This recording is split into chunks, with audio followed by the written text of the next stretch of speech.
Take off के कुछ ही seconds बाद बोइंग 787 के दोनों इंजन्स बैंड हो गए। क्रू ने मेडे डिक्लेयर किया और सेकंड्स में एयरक्राफ्ट अहमदाबाद के मेडिकल कैंपस के पास बिल्डिंग से टकरा गया। आज हम फैक्ट बाय फैक्ट समझेंगे एयर इंडिया फ्लाइट 171 की सच्चाई, क्या हुआ, क्यों हुआ और एविएशन के लिए इसका क्या मतलब है। The 12th of June 2025, Sardar Vallabh भाई पटेल इंटरनेशनल एयरपोर्ट इन अहमदाबाद। सुबह का समय था और टर्मिनल में रोज की तरह चहल पहल थी। फैमिलीज, बिजनेस ट्रैवलर्स और स्टूडेंट्स सभी लंदन जाने वाली एयर इंडिया की फ्लाइट के लिए तैयार थे। उनका विमान एक state of the art Boeing 787 8 Dreamliner gate पर खड़ा था। यह विमान एविएशन टेक्नोलॉजी का एक चमत्कार माना जाता है, जो अपने एडवांस्ड सिस्टम्स, फ्यूल एफिशिएंसी और बेहतरीन सेफ्टी रिकॉर्ड के लिए प्रसिद्ध है। आज के इस सफर के लिए सब कुछ बिल्कुल सही लग रहा था। फ्लाइट AI 171 अहमदाबाद से लंदन गटविक के लिए एक नियमित नॉन स्टॉप सर्विस थी। कॉकपिट में एक अनुभवी क्रू था। कैप्टन के पास 15,000 से ज्यादा घंटों का फ्लाइंग एक्सपीरियंस था, जिसमें से 4,000 घंटे 787 पर थे। उनके फर्स्ट ऑफिसर भी एक काबिल पायलट थे। दोनों ने फ्लाइट से पहले अच्छी तरह आराम किया था और इस लंबी यात्रा के लिए पूरी तरह से तैयार थे। उन्होंने प्री फ्लाइट ब्रीफिंग पूरी की, वेदर रिपोर्ट्स चेक किए और फ्लाइट प्लान को फाइनलाइज किया। विमान ने सुबह ही दिल्ली से एक छोटी डोमेस्टिक फ्लाइट पूरी की थी। अहमदाबाद में उतरने के बाद ग्राउंड क्रू ने एक स्टैंडर्ड ट्रांजिट चेक किया। इंजीनियर्स ने एयरक्राफ्ट के सभी सिस्टम्स की जांच की, लॉगबुक्स रिव्यू किए और इस बात की तस्दीक की कि कोई भी टेक्निकल समस्या नहीं है। एयरक्राफ्ट को लंदन तक के सफर के लिए पूरी तरह से फ्यूल किया गया। मेंटेनेंस रिकॉर्ड्स बिल्कुल साफ थे। हर एक साइन ऑफ, हर एक चेक एक ही बात की तरफ इशारा कर रहा था। यह विमान उड़ने के लिए बिल्कुल आदर्श स्थिति में था। 8 o'clock UTC के ठीक बाद AE 171 ने गेट से पुशबैक किया और रनवे की तरफ टैक्सी करना शुरू किया। कॉकपिट में पायलट्स ने प्री टेक ऑफ चेकलिस्ट पूरी की। ATC से क्लियरेंस मिलने के बाद कैप्टन ने दोनों जनरल इलेक्ट्रिक जेंक्स इंजन्स के थ्रॉटल्स को आगे बढ़ाया। 787 रनवे पर तेजी से दौड़ने लगा। फ्लाइट डेटा रिकॉर्डर के अनुसार सब कुछ टेक्स्ट बुक परफेक्ट था। V1 फर्स्ट ऑफिसर ने कॉल आउट किया 153 नॉट्स पर। यह डिसीजन स्पीड है, इसके बाद टेक ऑफ को रोका नहीं जा सकता। 2 सेकंड बाद 155 नॉट्स पर रोटेट का कॉल आया। कैप्टन ने कंट्रोल कॉलम को हल्के से पीछे खींचा और विमान का नोस हवा में उठ गया। ठीक 8 hours 8 minutes and 39 seconds UTC पर AI 171 के पहिए जमीन से अलग हो गए। लिफ्ट ऑफ एकदम स्मूथ था।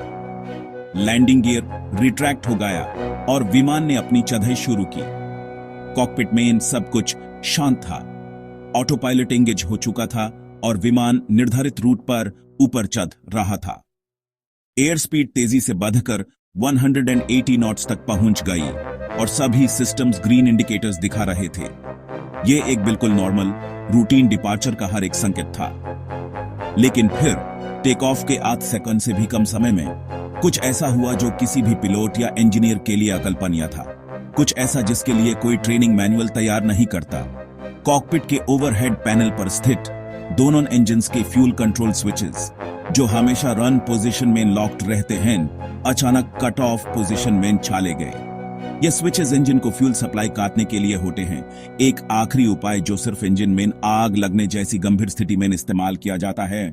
इनका एक साथ बिना किसी कारण के कट ऑफ में जाना विमान के दोनों इंजन्स को मौत की सजा सुनाने जैसा था।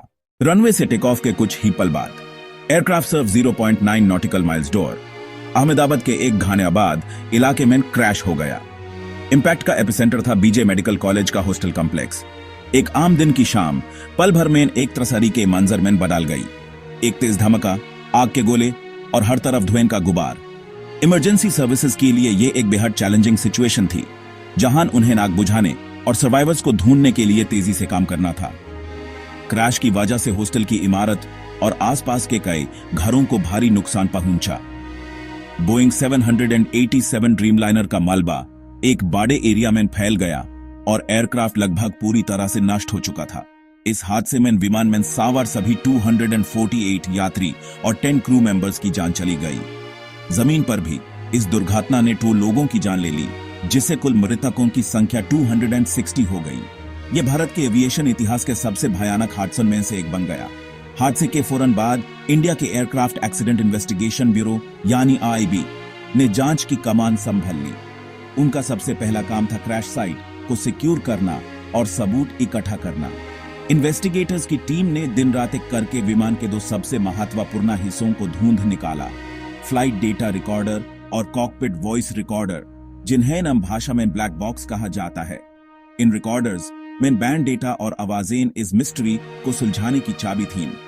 कई हफ्तों के विश्लेषण के बाद जुलाई 2025 में एएबी ने अपनी प्रिलिमिनरी रिपोर्ट जारी की। रिपोर्ट ने एक हैरान कर देने वाली सच्चाई सामने रखी। हादसे का मूल कारण बेहद अजीब था। फ्लाइट डेटा रिकॉर्डर के अनुसार लिफ्ट ऑफ के ठीक 17 सेकंड्स बाद, जब विमान जमीन से सिर्फ 300 फीट की ऊंचाई पर था, दोनों इंजन्स के fuel cut off switches cut off position में ना गए। इसका मतलब था कि दोनों इंजन्स को फ्यूल की सप्लाई अचानक बैंड हो गई। टेक ऑफ जैसे क्रिटिकल फेज में, जहां इंजन्स को मैक्सिमम पावर की जरूरत होती है, उनका इस तरह से बंद हो जाना एक अनिश्चित अंजाम की तरफ ले जा रहा था। जांच का रुख तब एक पुरानी चेतावनी की तरफ मुड़ा। इन्वेस्टिगेटर्स ने साल 2018 में यूएस फेडरल एविएशन एडमिनिस्ट्रेशन यानी FAA द्वारा जारी एक स्पेशल एयरवर्दीनेस इंफॉर्मेशन बुलेटिन पर गौर किया। यह बुलेटिन खास तौर पर बोइंग 787 के फ्यूल कंट्रोल स्विचेस के डिजाइन के बारे में था।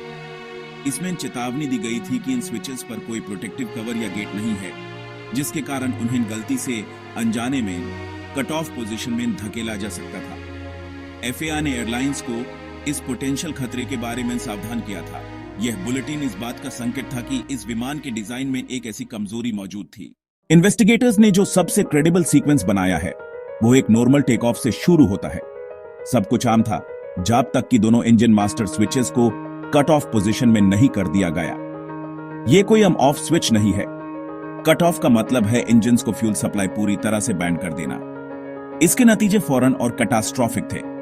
दोनों इंजन से थ्रस्ट खत्म हो गया और उनसे जुड़ी इलेक्ट्रिकल जनरेटर्स भी बैंड हो गए, जिसे एयरक्राफ्ट ने अपनी प्राइमरी इलेक्ट्रिकल पावर को दी।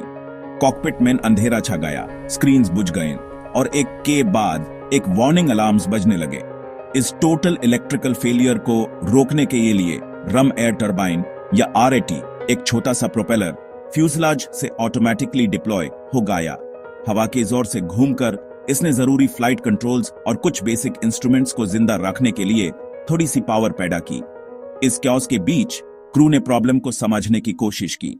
जब उन्हें समझ आया कि स्विचेस कट ऑफ में हैं, उन्होंने उन्हें वापस रन पोजीशन में डाला और APU यानी ऑक्सिलियरी पावर यूनिट को स्टार्ट करने की कोशिश की, ताकि इंजन्स को रेस्टार्ट करने के लिए जरूरी पावर मिल सके। लेकिन वो समय और अल्टीट्यूड के खिलाफ एक ऐसी लड़ाई लड़ रहे थे जो वो जीत नहीं सकते थे। टेक ऑफ के फौरन बाद उनके पास इंजन रेस्टार्ट सीक्वेंस के लिए जरूरी हवा की स्पीड और ऊंचाई दोनों ही नहीं थी। एयरक्राफ्ट तेजी से नीचे आ रहा था और उनके पास कंट्रोल हासिल करने के लिए न वेलोसिटी बचा था, न ही अल्टीट्यूड। इस हादसे की तह तक जाने के लिए इन्वेस्टिगेटर्स 3 मुख्य एरियाज पर फोकस कर रहे हैं। पहला है ह्यूमन फैक्टर्स। क्या यह एक अनजाने में हुई गलती थी?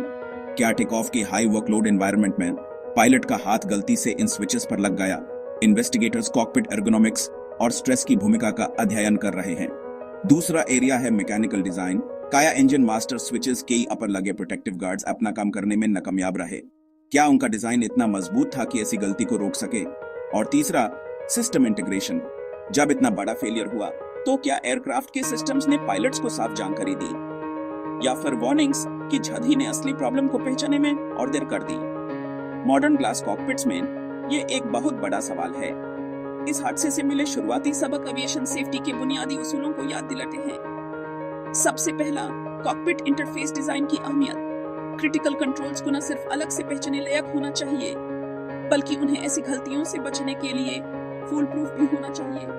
यह हादसा टेक ऑफ फेज की नजाकत को भी उजागर करता है। यह फ्लाइट का वो हिस्सा है जहां गलती की गुंजाइश न के बराबर होती है।